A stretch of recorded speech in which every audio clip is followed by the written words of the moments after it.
किसी भी तरह का व्रत करना, उपवास करना, निराहार रह जाना ही व्रत नहीं है। आज दिन भर हम भोजन नहीं किए तो वो व्रत नहीं हो गया। व्रत का मतलब है जिस भी देवी देवता की हम पूजा कर रहे हैं उसके निमित्त उपवास करना। उपवास का शाब्दिक अर्थ अगर आप समझें तो उसका मूल रहस्य क्या है, उपवास क्यों किया जाता है।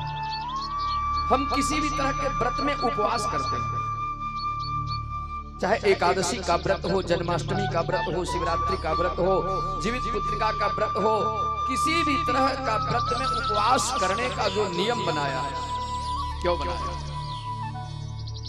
उपवास का अर्थ होता, उप का अर्थ होता है सामने, वास का अर्थ होता है रहना। किसके सामने रहना?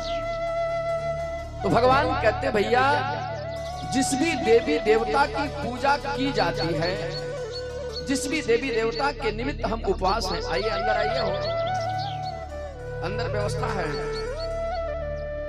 बैठने का जगह, पहले अंदर फूल हो जाए फिर बाहर आप लोग बैठे।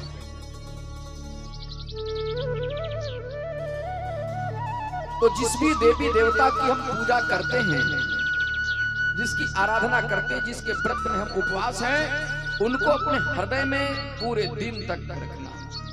जैसे एकादशी का व्रत कर रहे हैं तो कई लोग एकादशी का उपवास किए हुए तो 3 बजे तक मुंह धोवेंगे,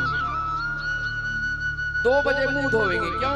आज उपवास है, आज मुंह क्यों धोया जाए? नहाना है तो 2 बजे स्नान करेंगे, ये व्रत नहीं है।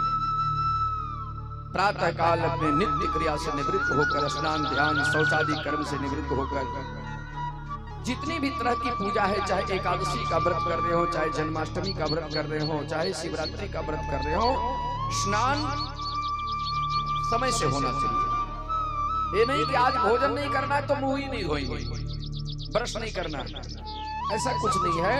समय से किसी भी कार्य को संपन्न करना, यही व्रत है।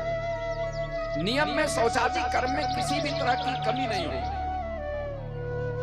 और जिसके व्रत को हम कर रहे हैं, जिस भी देवी देवता की पूजा कर रहे हैं, उसको अपने हृदय में बिठा के रखें। हम एकादशी का व्रत करते हैं और उस एकादशी व्रत में नहीं कुछ हो तो कम से कम कभी भी अपने मुखार बिंद से अपशब्द का प्रयोग न करें, किसी के साथ गाली गलौज न करें। अपने बहू हो, अपने बेटी हो, अपने बच्चे हो, इन लोगों के साथ कभी भी कोई अपशब्द का प्रयोग हम न करें।